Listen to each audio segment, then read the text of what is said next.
So now, our feature, what you're all here for. First up is going to be Calvin Castine. He is,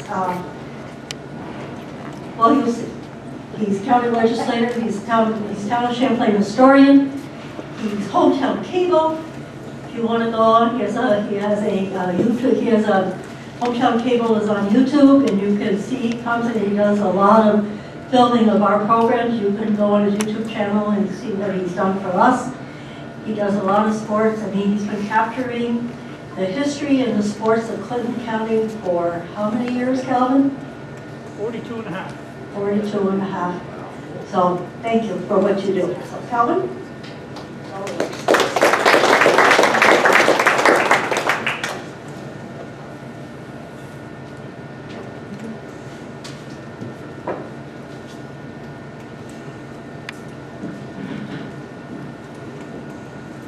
I'm not going to talk anywhere near as long as Jerry did.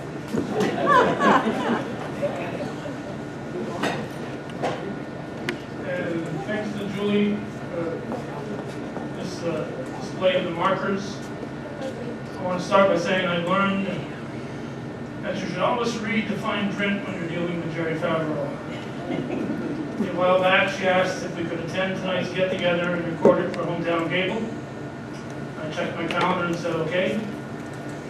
Then a few weeks later, she casually mentions that my presentation would be before Chris Trombley's History of Moore's Junction. Just casually, though. That is when I found out that I'd be talking about the 7 historic markers that will be unveiled on September 27th in recognition of the 175th anniversary of the opening of the Northern Railroad. So always know what you're agreeing to. Read the fine print when you're talking to Jerry.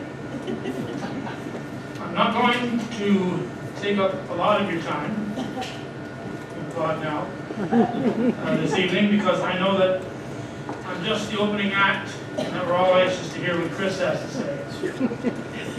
And with so many real historians in attendance tonight, I'm going to keep my remarks brief. When I look at the amount of research that Julie Dowd does for the CCHA Facebook page and the genealogy efforts that she's done over the years, all that stuff she has done for the CCHA. Then I look at a guy, I think he recently put out a new book, Jack Bilo. We've done stories with him, and the effort that guy puts into researching everything that he does just blows my mind. So people like that are true historians. I'm just a minor leaguer. In reading H.K. Averill Jr.'s 1885 Geography and History of Clinton County, New York, he wrote that the first train ran over the entire line of the Northern Railroad on the 28th day of September, 1850.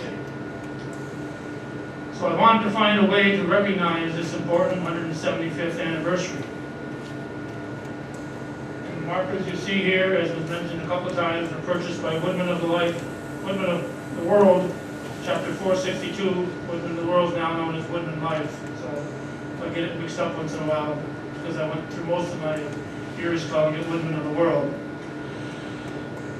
Woodman was established back in 1890 in Omaha, Nebraska. It's a fraternal benefit society, and I had no idea until 1975 what a fraternal benefit society is or was.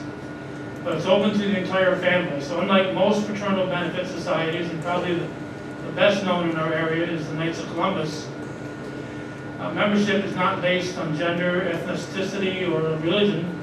Its membership is based on you wanting to join and just meeting certain standards. And is open to the entire community. That's what helped me, inspire me to organize our Northern Tiers chapter back in 1975, 50 years ago.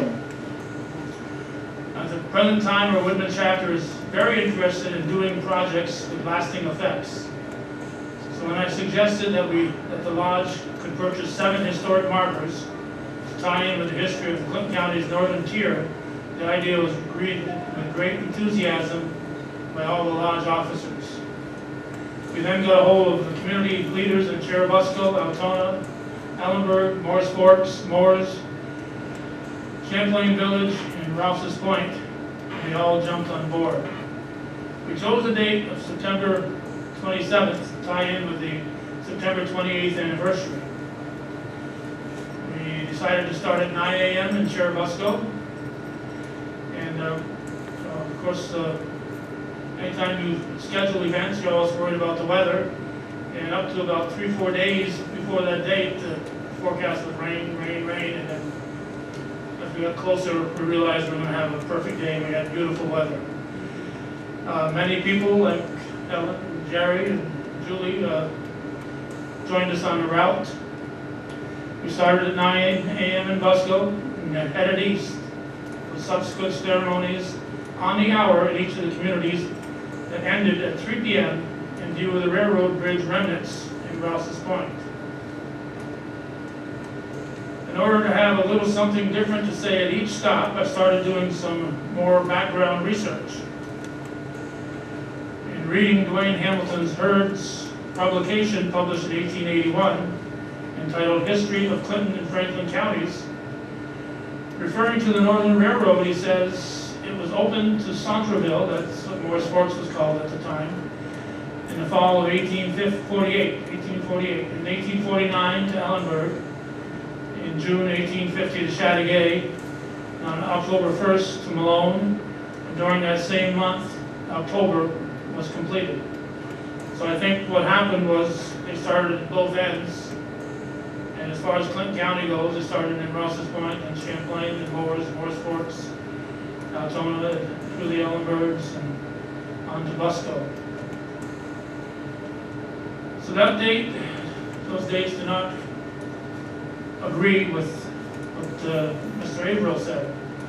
I'm sure a lot of us refer to that 1885 publication as being truthful, but I do know that Mr. Averill did make a mistake in that book that I had known about, because he refers to the Battle of Valcour as September 11th.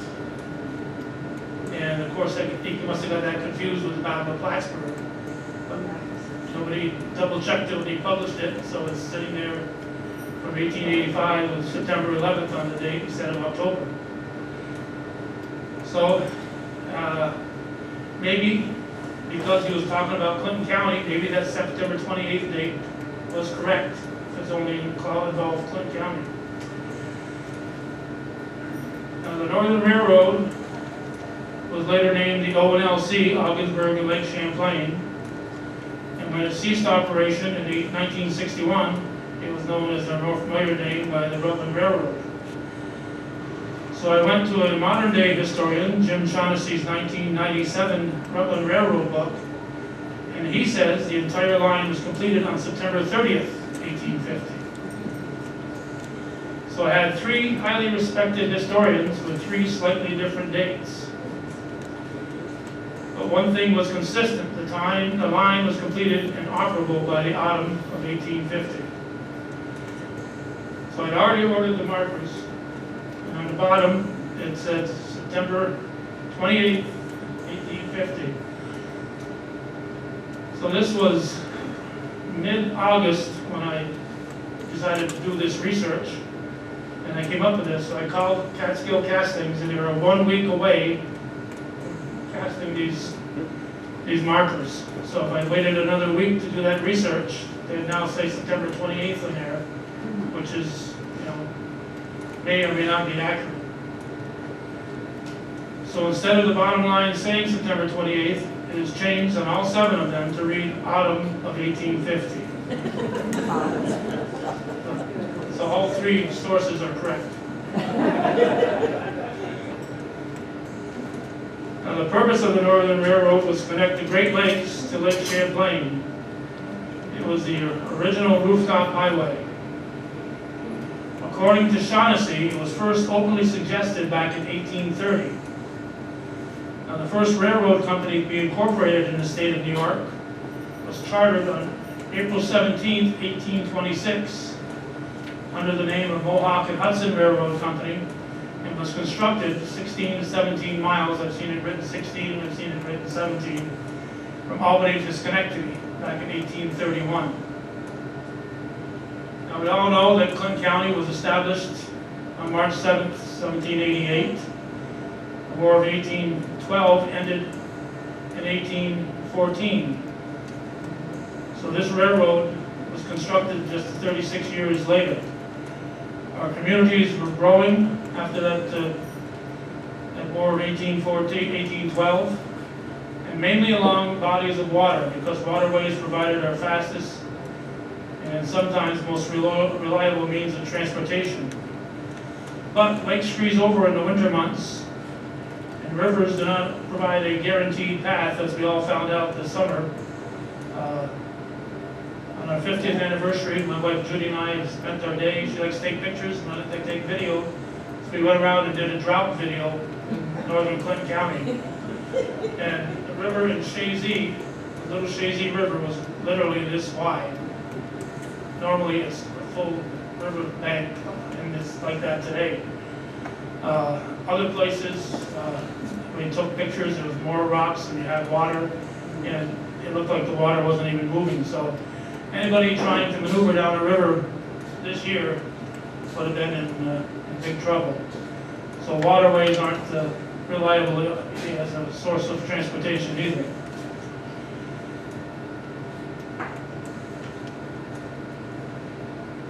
In the early 1800s, for the most part, our roadways were nothing more than modern-day snowmobile trails.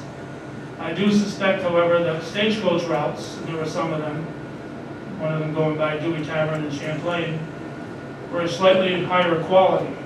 But for the most part, if you were getting from point A to point B, you were going through a snowmobile trail in the summer on your horse or a team or whatever. So transportation and therefore development was at a very slow pace. The arrival of the railroads helped change all that and made the journey from one community to the next a very simple train ride. The depot in Cherubusco was known as the Summit because it's the highest in elevation all along the line from Ogdensburg to Rouse's Point. When we started our day there, we met a man named Bob Patno. He says he's the last living employee of the Rutland Railroad, and he brought along his layoff papers from 1961 to prove it. He didn't work long for the railroad, but he did work for a short period of time, and he was the last one to be, well, probably one of the earlier ones to be laid off because of seniority, but he's the last surviving one. Some of the examples of how the railroad helped expedite the development and growth of Clinton County were shared at different stops on our September 27th journey. In no particular order, things like the following were mentioned. Potato farmers in Busco and Cherubusco sending their products to Boston and New England.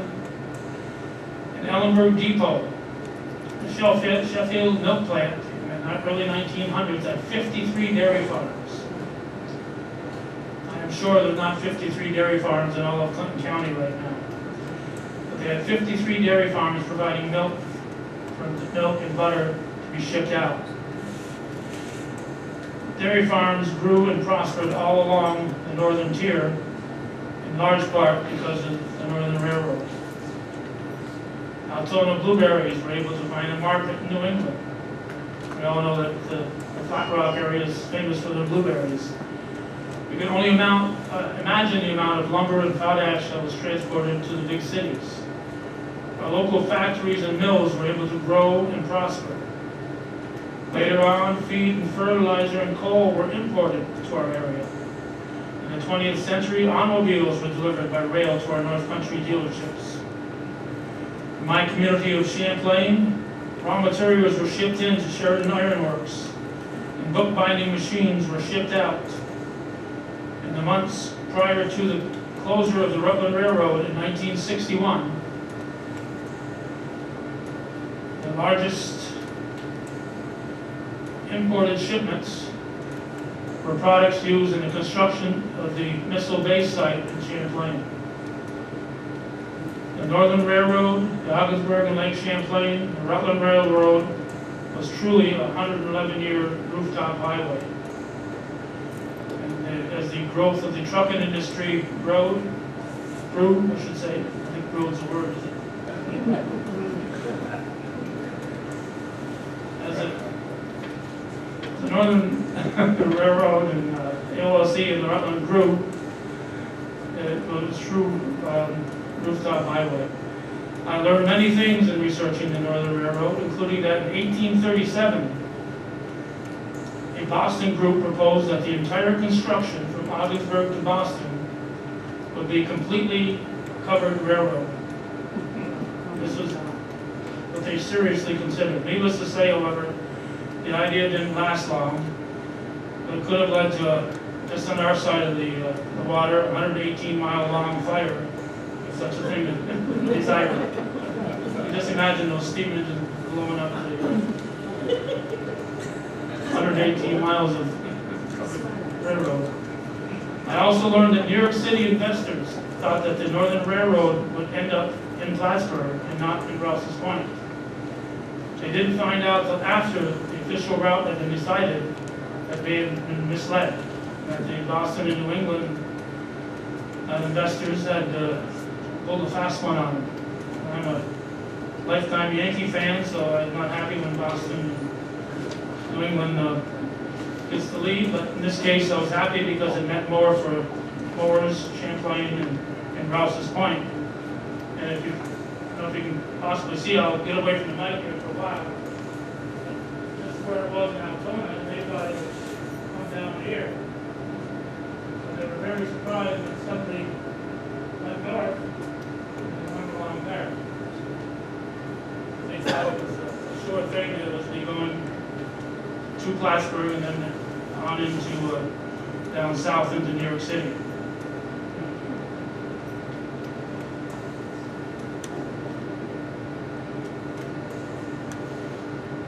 Alright, let me see where I am here. They didn't find out.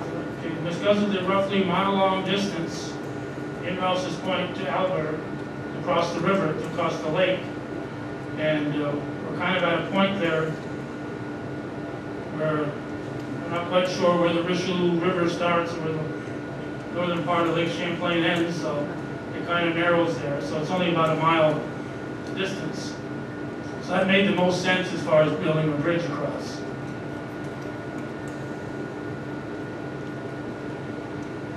And until that bridge was constructed, it took a few years for the actual bridge to be constructed after the railroad went from Ogdensburg to Lake Champlain. They had specially made boxcars that were ferried across the lake from Rouse's Point to Alberg and back and forth that carried the products. So that's what they did before the bridge was actually constructed. And right now, if you go to Rouse's Point along Montgomery Street, you can see the remnants of where that railroad bridge was. Interestingly, for the end of its existence, there were actually double tracks. There were tracks like this and this, tracks like that. On the other side, the Central Vermont would use one set of tracks, and then the Rutland would use the other. They had the same ties, the same bridge, but they didn't use, they only used their own tracks. So the tracks were only about this far apart on each side. So you had the Central Vermont and you had the Rutland going across. So that was used as a fishing pier for many years, and a few years back, caught on fire, and just the little remnants there of what used to be there.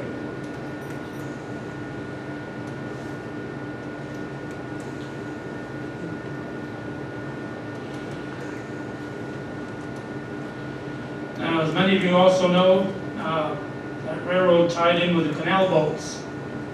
And the history of the canal, the Erie Canal, the Champlain Canal, is all tied into the same era.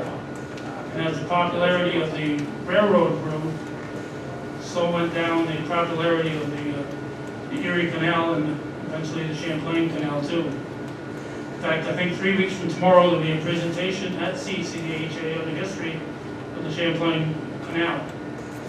Should be an interesting program. But all in all, this was a very fun day. We started, as I said, in Cherubusco at the summit. Made our way to, if you're looking for these signs, I can tell you where they are. At the Cherubusco and the summit, it's across, just barely across from the fire station. So it's easy to find. Ellenberg Depot, the building is still standing on top of the hill. I'm not sure if it's called Station Street or something along those lines, which is just off Route 11. But we decided that if we put the marker up by the building, nobody would ever see it, because it's a dead-end building, a dead-end road that I think a farm is up there, and that's about it. So we put the marker where it's visible from the Route 11, so it's easy to find there in Ellenberg Depot. And in fact, the building that's still standing still has the H in Ellenberg on it. We didn't go that way with the sign.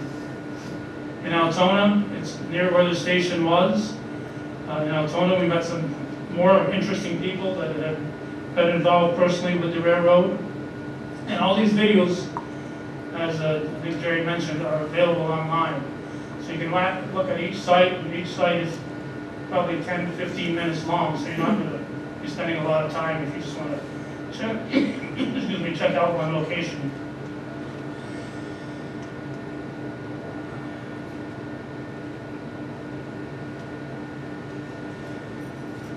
And one final mention of the Woodman. Since 1975, her first Citizen of the Year award was given to Dr. Southwick. Excuse me, Dr. John Southwick did that at the Anchorage. We've continued with our annual awards banquet. And over the years, we've honored people like Chris Tremblay and Janet Fettridge. And this year, on July 18th, at the Rainbow in Altona, we'll be presenting our Community Leadership Awards to Jerry Favreau and Helen Nurska in recognition of their long-standing efforts to promote Clinton County history, and especially important in this year of the 250th celebration. So my voice is leaving just the same time as my notes are, and I'll conclude this. Thank you.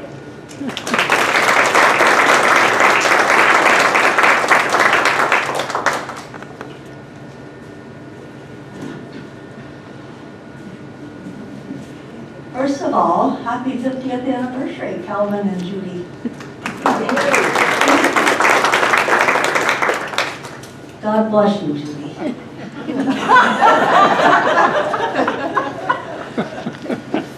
And one more mention. The potatoes that Calvin mentioned, Gagne Potato Farm, largest seed potato farm in New York State. Am I right? Or the Northeast? Right? One or the other. In Cherubusco. So that's right. Gagne. Yeah? So now, Chris Tremblay, former co-worker at Harris, Wyeth, Pfizer, whatever you want to call it, commissioner, is that right? The fire department in Champlain. And they're going to see what he and his former friend Larry Marnes, who passed away a few years ago, how they transformed the railroad station in Morse. It's just like walking into taking a step backward in time. So, Chris, up to you. Did I cover everything?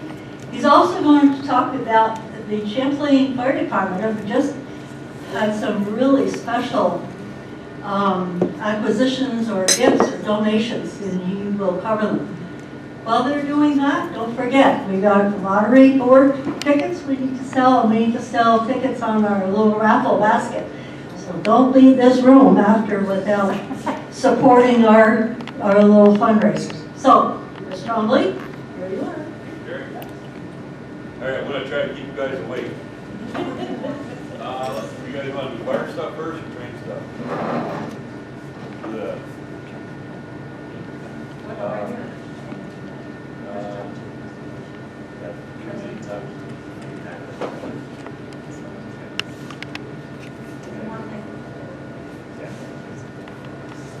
I think they're running different lights a little bit.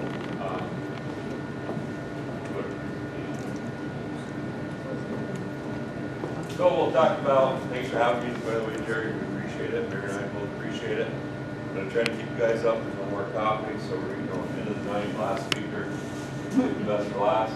I had the last dinner, by the way, so I was kind of neat. Does this work? Yep. Okay, so hopefully you can hear me. I don't like talking into the mic, but we're going to talk about the Champlain Fire Department, Niagara Hose, Button and Blake, thank you, pumper number 848 that was built in 1858. 167 years of journey. I'm standing right in front of you, Jerry. So this is the Niagara Dam pumper that we're talking about, kind of a neat thing. Pictured next to Kaufman's store in Perry Mills in early 1900s. I looked at this picture 100 times over, and I've talked to different folks that were in the fire department years ago about, whatever happened to Niagara, whatever happened. And Oral Parsons, who some people remember, said, well, that thing is gone. They left here in pallets, it was a shambles. It's gone. And so I ran with that story the rest of my life, up until now. So kind of a neat old picture. You can see when I say Kaufman's store. Is there a laser on here? Right above the arrow. That's Kaufman's store in Perry Mills. So this thing's been all over the East Coast. This is a very difficult story. I'm not going to drag it out. But basically, Wayne from the Detroit Fire Department attended a Martin Brothers auction in Blue Ball, Pennsylvania. Purchased the unrestored hand engine for $1,500 at the time. This is around 1977. Transported to hand-in-hand restoration, a guy by the name of Ken Soderbeck in Jackson, Michigan, sorry. So it's gone all over the place already. Stored for several years before both brothers moved away for work and school. Now this is years later, right? After it left Champlain.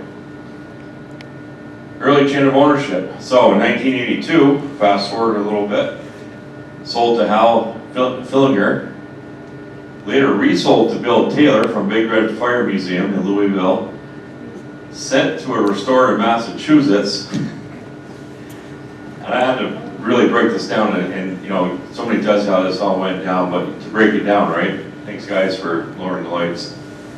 Everybody's got to stay awake though. Restoration halted, engine completely dismantled and left in pieces, kind of like what we thought happened in it, because a lot of us in Champlain said this thing is gone. After dissatisfaction, Taylor retrieved the parts, stored on pallets until his death in 2007. So in 2016, a surprise reunion at a Spampa summer muster. They have these musters where fire trucks get together, all these fire enthusiasts get together. There's some firemen in here that know what I'm talking about. The Society for Preservation and Appreciation of Antique Motor and Fire Apparatus in America, Spampa. That's pretty long stuff, right? So collector Joe King had the photos, approached with the photos, and one of the photos showed the engine on a trailer behind the family Chevy El Camino. There's history right there, right? El Camino? And there it is, there's the old Niagara right there. Immediate recognition, it was a brother's former hand engine that his brother had bought. So once they saw that picture, they're like, oh, this is pretty cool. So the photos also show the dismantled on pallets from the Big Red Fire Museum, if you remember 2 slides ago, or the last slide. So that's what sparked the conversation to survey and potentially restore the engine. Like anything else, and you guys are all historians here, everybody in this room, it starts with the conversation, right? It starts with the desire to restore something or save something. So Warren Lund, who I got to meet over the last year, this is where he comes in, traveled to Alabaster, Alabama to evaluate the stored parts. And it's not a very good picture, I apologize, but like anything else, it's in a barn, it's got holes hanging on it, a whole bunch of stuff on it. I'm right in your wake. Can you see me? You're not even paying attention, all right, that's what Jerry's like, come on, let's go. Findings include, so the pump box was rotted, it was nearly all gone. The cast iron pump base was intact though, so the pump was, the parts were still intact. Pistons removed from the vast cylinder, wheels were cracked, rotted, incorrect work, hundreds of rusty fasteners, you name it.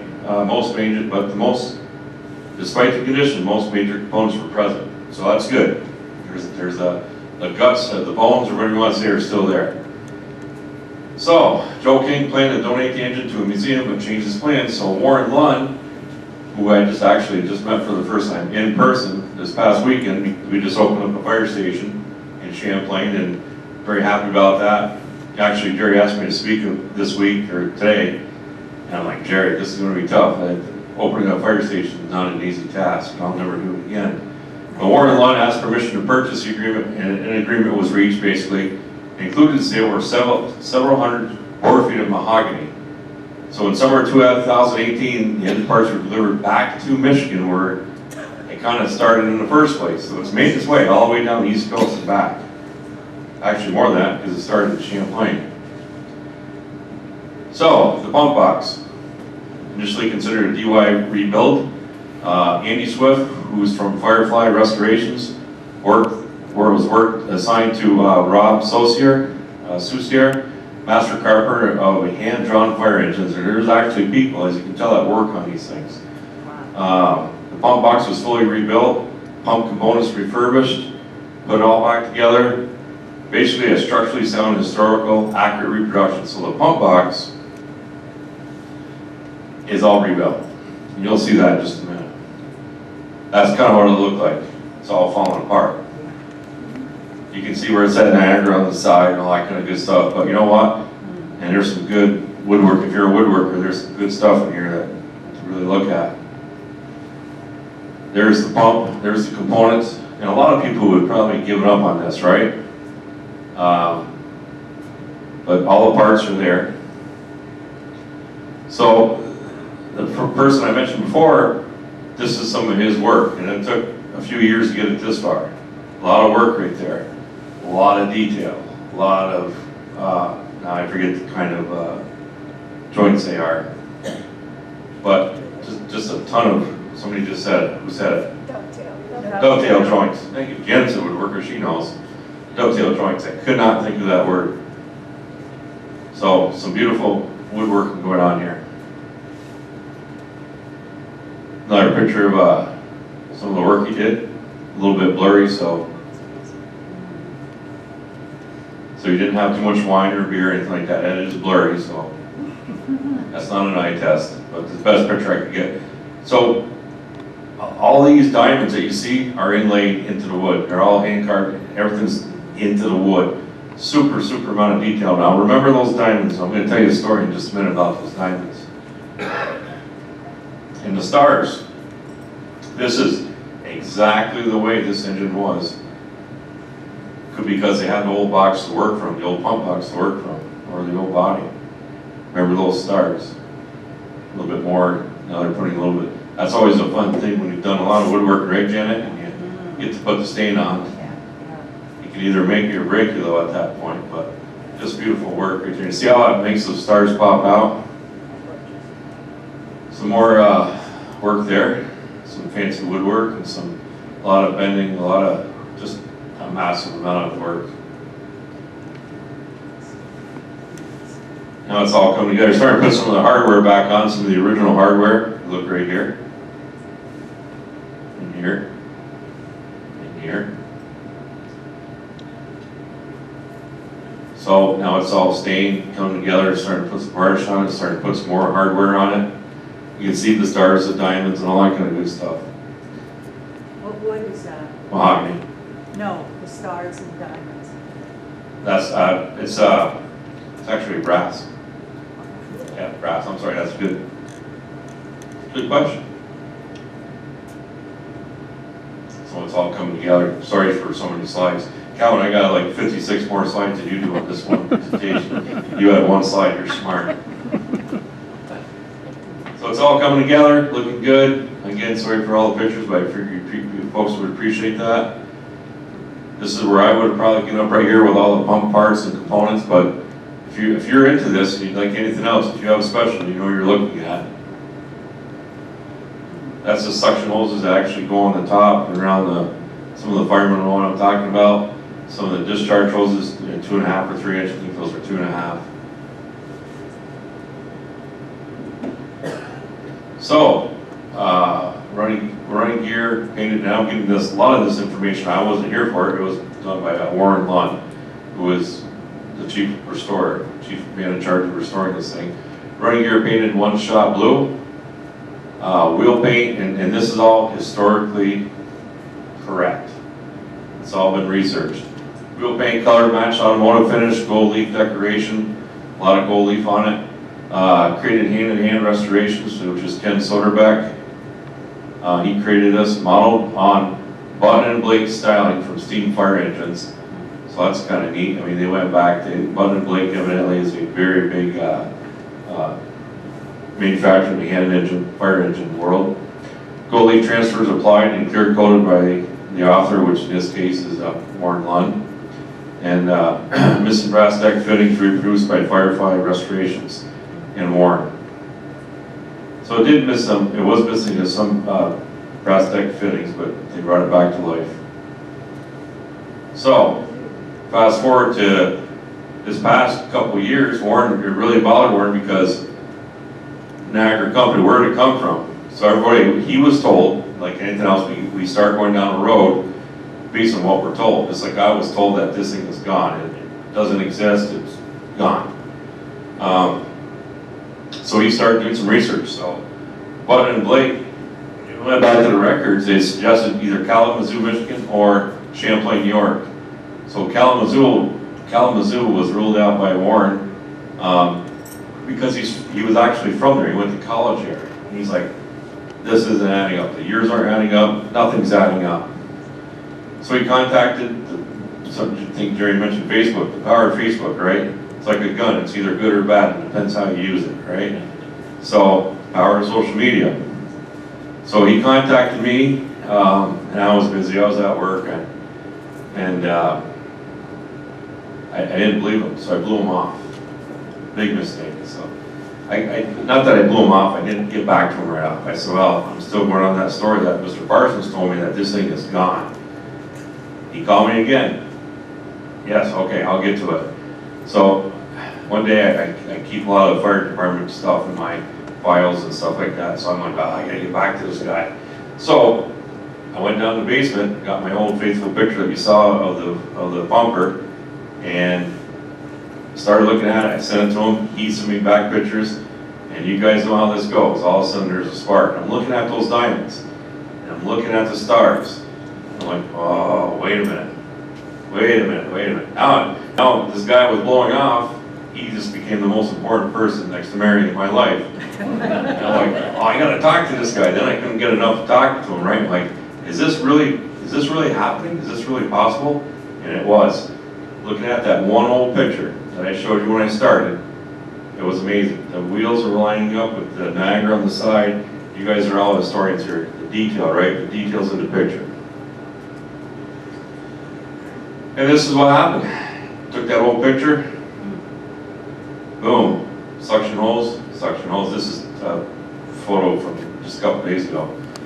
No, I'm sorry, this is a photo when I was in the shop. He's like, Chris, I'm telling you, this is yours. I'm telling you, this is Champlain's bumper. Wheels, right? Suction supports, everything was lining up. But what got me was, see where that Niagara is right there and how that wheel lines up? See how it lines up here? Then the diamonds. It was like putting a puzzle together. Pretty amazing stuff. Again, started like that. That's how Warren found it. Like we find most things, right? And these are just some pictures of the detail. Again, the diamonds, the stars, inlaid diamonds. Just amazing stuff. Wheel restoration. Cracked tubs, everything was falling apart. I'll show you some pictures on that. But this is obviously the wheels needed to be turned, the new hubs, the new proper fellows manufactured, existing spokes. They were salvaged and reused, so some of the existing spokes are still there. And again, paint was all based on current, Button and Blake records. Pretty cool. That's number 2 wheel, or wheel 2. So some of this is restoration, some of it had to be rebuilt. Wheel 4. There's a new hub on the old wheel. Pretty cool. I think it's pretty cool. There's after it's painted. Pretty amazing transformation. That is amazing. We just had a guy who, Bob and Teresa from Artisan Design, they made our fire department sign to go by the new fire station in Champlain, artisan design in Peru. Unbelievable people, great people. He's an excellent painter. He'll talk all night long, all day long about painting. He was just, when he came over this weekend and he looked at this and he was talking to Warren, those guys were, he was just, you know, painters. I don't know how people do it by hand, but it's amazing. This is a hand-drawn image, by the way, not a horse-drawn. Everybody's like, oh, where's the horses? No horses, this is all hand-drawn. So it just gives you an idea, kind of the restoration, from start to finish, how much work has gone into this thing. So, Button and Blake, this is your original builder's plate, what we call a builder's plate, Button and Blake. Waterford, does anybody know what that means? Waterford, S-A-R-C-O. Waterford, Saratoga County, right? 1858, number 484. That is cool. If you're a fireman, you look for builder's plates. What a great piece of history right there. Some more pictures of when I was in Warren's shop.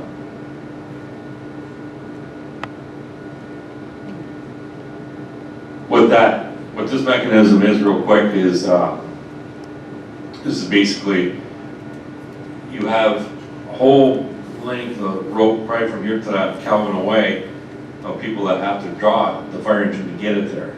Okay, what this mechanism does is basically it allows you to there's a locking pin in there right here, and it lets the rope out, and then you point it back in. These are axle bearing, or what we call grease caps. A lot of guys know it as grease caps, dust caps, depending on what you want to call it. So this one here, how is it started? The center one's a rubber seal gasket added, so that it's been restored, it's been sandblasted or whatever, or fixed. Adding the grease cap, and then this is the final product. A lot of piecework here, and those will go on the wheels down there. This is an Warren's shop in Michigan. So I just want to give you guys, folks, some ideas what it looks like. Getting closer to completion. There's the ropes that we were talking about before. Now, if I get to the station first, I want to be the guy, or typically guys that would, actually there's a place on each side of the post where you can steer. I want to be that person. I don't want to be on the rope. I love this picture. So this is a fire in 1912, April 27th, 1912.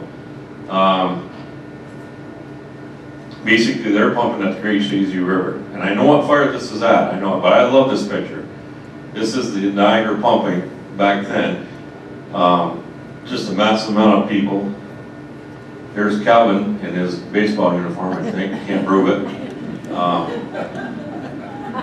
But that's at the Great Chazy River just below present day where Celine owns her history museum, I believe. And how do we know that? Because they were fighting this fire here on April 27, 1912. That was the old Plindley Moore building, also known now today. I call it Clark Funeral Home. Ross Funeral Home now, but so that was all rebuilt. That place was destroyed, obviously. But so that Niagara pumper was running these two lines right here. Pretty big. That's a pretty big deal back in 1912. So I love that picture. I love the three old pictures, the one in Perry's Mills that I started off with, this one, and that one right there. So, not too often you can see a picture of it actually pumping and stuff like that. So, pretty cool stuff. I think, oh, okay. So it lives again, fully restored 1858. Like I said, 47 plus years. We think it was gone from Champlain, at least. Rediscovered, researched, restored, confirmed as an important artifact of Champlain's early fire service heritage, and not just the fire service, but part of Champlain heritage. Probably preserved for future generations, for firefighters and historians.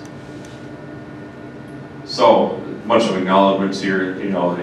There's so many people that Warren told me about that had a hand in this. You saw it. our next goal is to build a building for it. Outside, right now it's in our new fire station, but we'd like to build a building for it.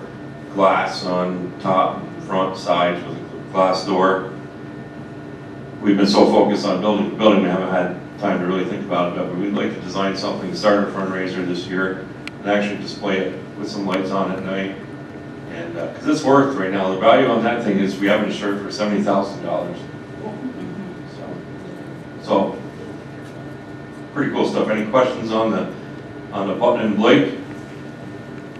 How many men does it take to run, to pull it? To pull it? Well, in Champlain, anywhere you go is uphill, as you know, right? It took anywhere from 12 to 20 men to pull it. Wow. And then you gotta pump it. And it took at least 12 on each side. And then you gotta sustain it. But it's better than buckets, right? Oh, yeah. Back then, people helped each other. They, you saw that picture where you saw all those people. So, pretty amazing. It's a heavy piece of machinery. It truly is. All right, can we go to the next one? I don't want to keep everybody too long, but pretty cool piece of history work. And Jerry, thanks for the opportunity. I mean, everything falls in place. Just, so if you ever want to come take a look at it, give me a call. I'd be more than happy to show it to you. It's just an amazing piece of work. That's the one.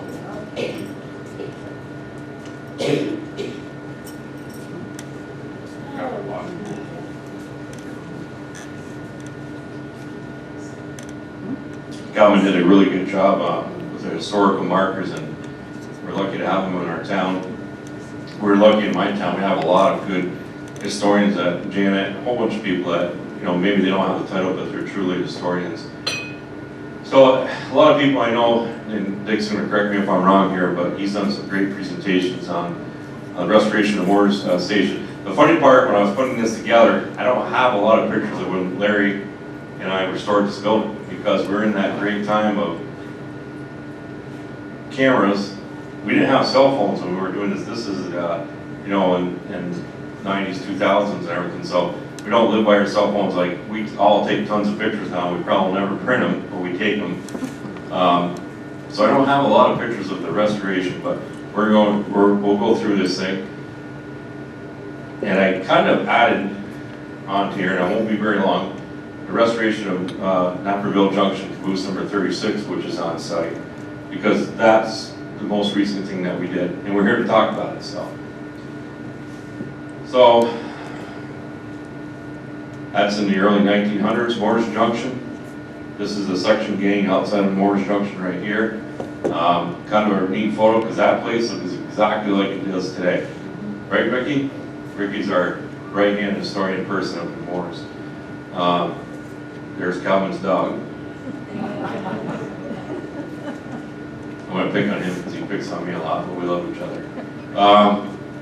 Built in 19th century, Key Rutland Railroad stop, as Calvin had mentioned. Building was built in 1865 by the Northern Railroad. Served as freight and passenger traffic.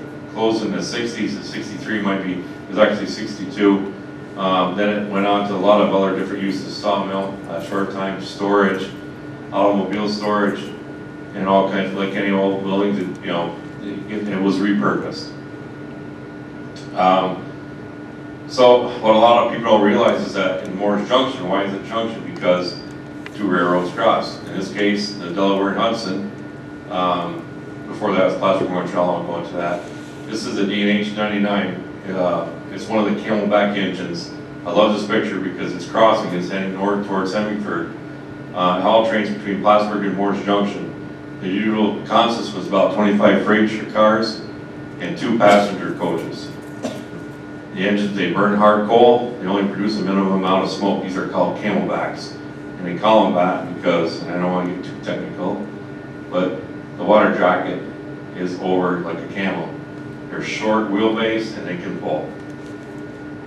This was built by Dickinson in 1890, and number 311 is served until 1917. A lot of trips between Montreal and Plattsburgh. Is that you? hope not. It's 1910. This is looking, see, I don't want to come speak anytime soon, so if I make it, I don't know. This isn't Jerry, but I don't know who this lady is, but this is looking up towards Hemingford on the D&H side. This is the northern Augsburg, Lake Champlain, Rutland side. And this is Maple Street. What today is Maple Street. Just love old pictures. I think everybody in here does too. This is a boxcar. Guys sitting on top of a boxcar at one of the spur tracks. Vicki, what's the name of that hotel right here? At Moore's Junction. The Ingalls Hotel? Ingleside. Ingleside. There you go. Ingleside Hotel, a little bit of a picture of it right there. I'm not sure who that guy is, but you can see, and the picture's torn, I apologize, but it says Moore's Junction right there. This is facing the station, so whoever took the picture of the lady, I assume took his picture too. This fast forward to 1950s. Cool picture, I think, of the milk train heading from west to east, heading toward Ross Point, or in this case, Albert. The station's a little bit of a different color, and you know, it's the 50, I don't know what kind of car that is, but stations today in today's world, it's green. But Vicki and I and a lot of people have had conversations about should it be that color. I haven't painted it yet, so it doesn't really matter. But kind of a neat picture. But it always amazes me in these old pictures. A lot of overgrowth these days, a lot of overgrown trees and everything. Vicki is our neighbor next door. She bought the GLF building next door. Her and her husband Gibby. We've been working all summer, married, to try to clean up the place. But I always get a kick out of these old pictures that everything looks so clean and open back then, right? Fast forward to 1963. This is taken by my friend who's since passed, Steve Mumlin. Shortly after it closed, they took down the order, what they call the order boards. Station looks like it's in good shape. You can still see the tracks here in the bottom. This is on the west side, looking east. Kind of a neat shot too, but it's already starting to be overgrown. The railroads, as it closed that line, it's already starting to get overgrown. So, looking south, north to south, we're looking now at the D&H line, and this is heading towards Plattsburgh. You're looking towards Plattsburgh. The station, if you go up there today, and Dick will tell you this, I think it's a 13-degree angle, a little bit of an angle. That's to accommodate the D&H line.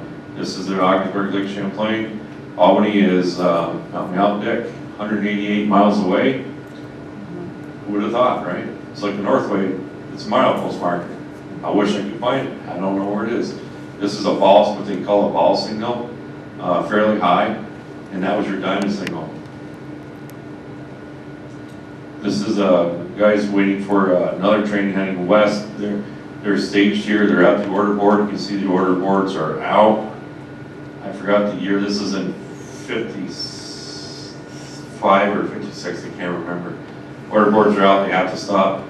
They're clearing the blood. They took the siding, so they say. So they're waiting to go through. Waiting for the westbound train to go through.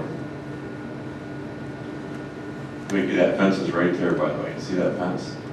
We just discovered that fence, and we're working it. It was buried. So now we fast forward to our time, right? 2003, 2004. Larry talked to the owner of the building. He owned it. Always talked. We would see him at the Blue Note all the time. Hey, if you ever want to sell that building, sell it to us and all that kind of stuff. And he did. He came in one day. He's like, "Today's the day. You guys want to talk?" Okay. Purchased the building. So in 2004 is when we really started to stabilize the structure. Debris removal. I put in here roof because the roof was a slate roof at the time. And if you don't, what's the most important part of the building is the roof, right? If the roof is gone, everything else doesn't really matter. So it was all slate. We made the tough decision, and it really wasn't that tough, to sell the slate. Slate was going for a good price at the time, but Larry and I had limited income because we just bought the building. So we said, well, if we sell the slate, which was falling off by the pieces, and somebody comes and does that, that'll give us money, maybe enough money to restore the roof. And I think it takes like 108 sheets of plywood and times how many shingles it takes to cover 108 sheets of plywood. And the rebuilding of it. So today we're still working on trying to make it better. So again, this is reality. This is what we came into. It doesn't look like this today, thank God. But you know, it's going quick. And everybody in this room knows if you leave a building, what happens? It's going to go quick. This is all rotted right here. This is the entrance. It brought back a lot of memories when I made this presentation. We had missing siding, we had overgrowth, obviously we had broken windows, you name it. Structurally, just like the Niagara, it was there. The bones were still there. Just as that same picture looking towards Vicky and Gibby owned this building right here, the GLF building, which actually used to be the Delaware and Hudson Freight Shed. Okay. This is 2004. We're happy we got the bay window rebuilt, which doesn't look like a lot, but the bay windows all rebuilt and painted. This side is painted. And like this time of year, winter came. But by this time we've worked on the inside, we've repaired the roof, and we used to go in there every morning when it would rain, and we would sweep out the water. I get the fans from the fire department, and the boards were just like this. I had no exaggeration. Those boards were, the floorboards, original floorboards were way up high. But we got them every day. We would work to keep it down. There's Larry when he first put in the, he just finished putting up the bay window desk. Smoking his pipe. This is what it looks like today. It's a lot of vast changes in there. I was trying to get that. I didn't have a lot of pictures of when we were working because we were busy working. Didn't take pictures. This is the bay window desk as it looks today. And this is a picture of Buddy Larry. So, real quick, again, I don't want to belabor the history. I think everybody in here knows the history, but newly incorporated Plattsburgh, Montreal, across the tracks of the Northern Railroad. The junction was formed. Once that happened, the Northern Railroad, as Calvin mentioned, was first. New York, Canada corridor changed, Plattsburgh, Montreal. They were reorganized like a lot of railroads were to the Montreal and Plattsburgh in 1868, and then became part of the New England, New York, Canada Railroad in 1873. Basically, after that, the Plattsburgh and Montreal, instead of going up through Moore's Junction, took a turn towards in West Shazy and headed towards Ross Point, where it still exists today. So Moore's became the Moore's branch. You're shaking your head yes, so I must be right. Town historian says I'm okay. So this is real quick. I'm not going to go a lot of this because it's getting late, but station's right here. A lot of stuff going on in Moore's, New York. D&H Freight House, D&H Depot. We still haven't found the turn. Mary, myself, Vicki, we've all looked for that turntable. You know, it's like going to tour bus where you find the turntable. It's not hard to find if you know where you're looking, right? Still can't find it, but it did exist. This is up towards Hemingford. There's the high ball signal. A lot of stuff going on. So the interesting thing, when Calvin had mentioned it, is if you look at this map, what do you see here? So there's the Plattsburgh and Montreal coming up through. There's the D&H, or excuse me, there's the Northern Railroad coming up through. So this always fascinates me is that Calvin had mentioned the waterways. There's a waterway, or there was the ferry from Burlington all the way up to Plattsburgh with cars, with rail cars, and with freight. Now hook up in Plattsburgh and head up towards Montreal. This is how they got it up there back in the day. Rolling in Burlington, the oil and city approximately 1,000 cars per month each way through Moore's Junction. That's a lot of tonnage. That's a lot of freight trains. But not in January, February, March, on account of the interrupted ferry service. Pretty cool because the lake was frozen. So we're in that time where we're in that great time where still relied on very much heavy ferry traffic, lake traffic, water traffic. and the railroads were coming into existence, right? So they were kind of working together to make one transportation loop. So, future plans for the station.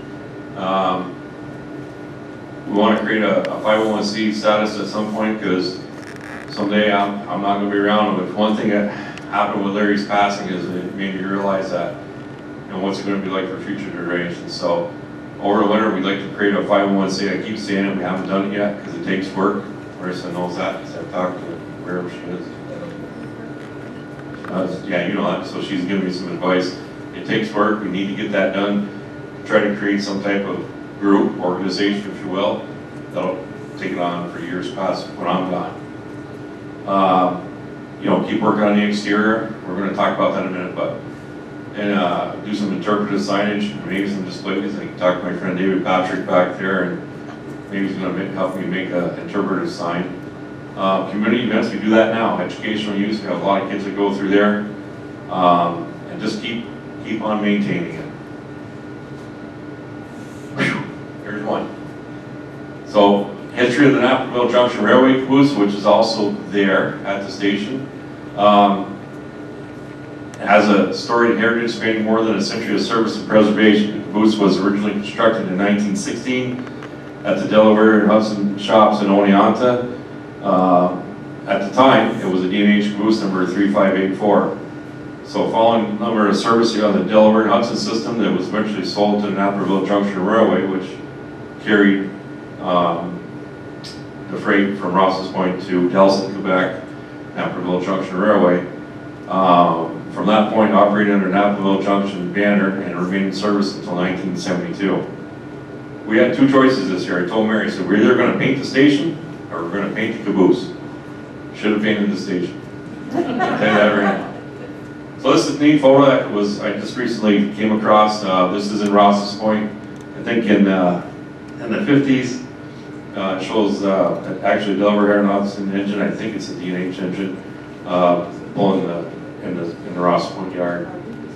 So pretty cool. So this is what we got into. We said, okay, we're going to start scraping the caboose. We start scraping and realized, wow, it needs some work. So there's banding that goes on the side. This is one of the first pictures that we took earlier this summer. And if you ever saw it, or if you ever have not seen the side of a caboose with the skin off of it or the pieces of wood off it, you know, here's your structure. What always amazed me, or what amazed me this year, what I found out is I knew there was a lot of ties and everything, but these are all pretty thick timbers right here. Horsehair insulation, a lot of metal in here to keep this thing together. And as we got into it, started replacing some wood. Now it's not a paint job anymore, right? We're into it. I was pretty discouraged. We were both very discouraged. And this is back in May or June, I can't remember. This summer was rough. It was a rough summer, I'm gonna lie. Here's your main beam right here. Pretty good shape, but one piece at a time. So we decided, well, we're gonna do a little section at a time. Try to go out on the boat, try to enjoy life. We never really did that. It was a drought year, as Calvin had mentioned, so here we are. So thank God for local business. I'm trying to think of his name. Carl DeLong, who owns All About Wood, or almost All About Wood in Morris, on the Emerald Road in Morris. Good friend of ours. He actually made this Tonga Group siding. And thank God for him, because that was the difference between thousands of dollars and I paid him, but not what he donated most of this. I can't thank him enough. And he would come by and help out, give us some advice. And a lot of people did go by the way, and said, boy, you know, you guys did a great job. We always want to come by and help. Stop it. No. Next time, stop. Don't be shy. But Carl, I can't thank him enough. You'll never go wrong with local business, I can tell you that. So this is one side done. We thought we conquered the world here, right? And one side is done. This is great. The next side will go easier, because this, to me, was the worst side, the south side. It got the most exposure and things of that nature. It really tested our woodworking skills, I can tell you that. So we didn't take enough pictures, we took some pictures. Pretty proud of this. You know, and we would cover it every night until we were ready to prime it. It goes to show you the contrast between what we started with, and this is, a lot of these boards are all rotted right here. So we started here and worked our way this way. A lot of ladders, a lot of swearing, a lot of hot days. This is the other side, kind of fast forwarding a little bit. I made a mistake. I wish I would have did a section of time, but we had my son and a couple young guys help us out, so we tore off some siding and really spent a 3-day weekend. I think it was 4th of July by this time. And then we put, you know, the vapor barrier on, that type of thing. Good looking guy here. Doing some, this white primer is a primer that, again, if you deal with local business, ACE helped us out a lot in this, and they actually donated, ACE and Champlain actually donated the first couple gallons of primer. This is a primer that goes over that old lead paint, so there's a lot of scraping here. We did some board replacement here on the ends, not a lot, but some, on this end anyway, and this is us priming. So when you get into alligator, this is on the end cupola, this is on the end beam, if you will. You see all the different layers of this is your roof membrane up here. This is 3 or 4 layers of tongue and groove. Again, this is built back in 1910. So this is where we got into this alligating stuff. We got it. We finally stripped it down, all sanded. But anything that was left over, we had to use that special primer. This is the end facing the road. This was just plain horrible. It was a bad day, bad few days on this one. And probably it's good that we saved it to the end, because if I would have started with this, we would have been too discouraged. The beam here was all rotted. We had to replace that. My friend Ron Gregoire, he owns a CNC machine. Again, went to Carl Belongs, and Carl, I need a piece of wood this long, because he cut this out of his CNC machine. This is 10 feet long. But in order to cut it, you had to have a piece that was 6 inches, or 8 inches wide, 12 inches wide, in order to make the arc. So this had to be replaced, and all had to be replaced. This is a cupola, which is just plain miserable. I got a little PTSD from watching this, but this had to be replaced. There was a lot of work around the windows and everything else like that. And it's funny, because when I was doing this, I was watching one of Calvin's old videos when he interviewed Larry, when he had first got the caboose, and he said, when you own a wood caboose, you're always doing something every year. And I'm like, I wish I would have known that. But I had to go back to Calvin's video from 20, 30 years ago, learned a lot, so thank God he does what he does, because there's stuff that at the time didn't really mean a lot, now it did. A lot of woodworking here, not as much as the old Niagara, but I'm not that good, but we got it. This is just a picture of the inside if you haven't seen the inside. We didn't do anything on the inside. So I mentioned the paint. It's a Benjamin Moore Fresh Start Primer. We did a lot of research around the paint. It's called a Heritage Red Aura. So I went into Ace Hardware and I asked, and the Benjamin Moore rep was there at the time, and she said, what are you trying to do? And I explained to her what we're trying to do, and she was a really great person to talk to and everything. And she's like, okay.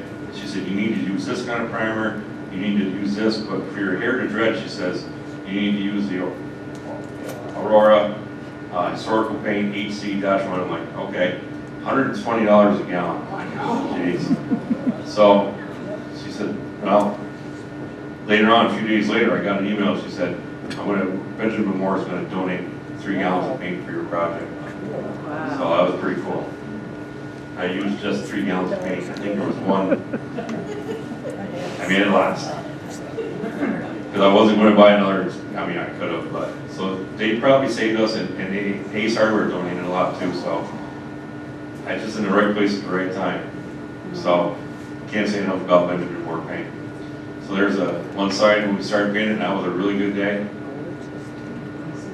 There's some stenciling that we're doing. My buddy Ronnie, which you'll see in the next picture, he cut this all out on the CNC machine. This right here, all these stencils, everything. Ronnie's a great guy, good historian. And by that time, we're really happy because now everything's painted now. By this time, we're pushing fall. We're pushing that time. Everything's painted. We're pretty happy. And there's the end result. And this lady right here. Thank you. She's still here. She came with me tonight. I wouldn't be able to do it without Mary. I can tell you that. I would not be able to do this without Mary.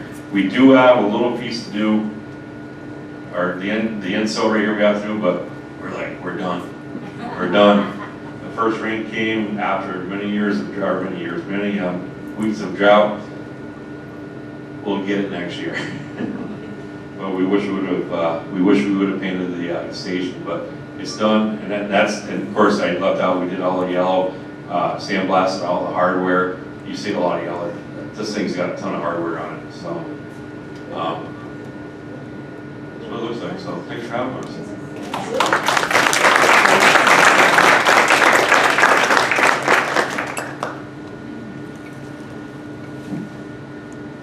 I had more slides than Calvin. Yeah. We spoke better.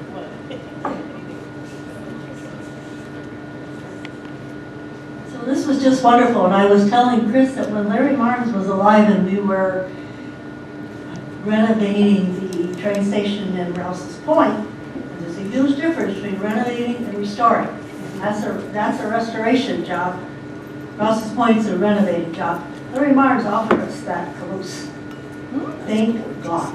I wish you would have. Well, we had no place for it because all the parking lot around the station, I think, belongs to CN. Doesn't belong to the village. That's right. I mean, what they have done is just phenomenal.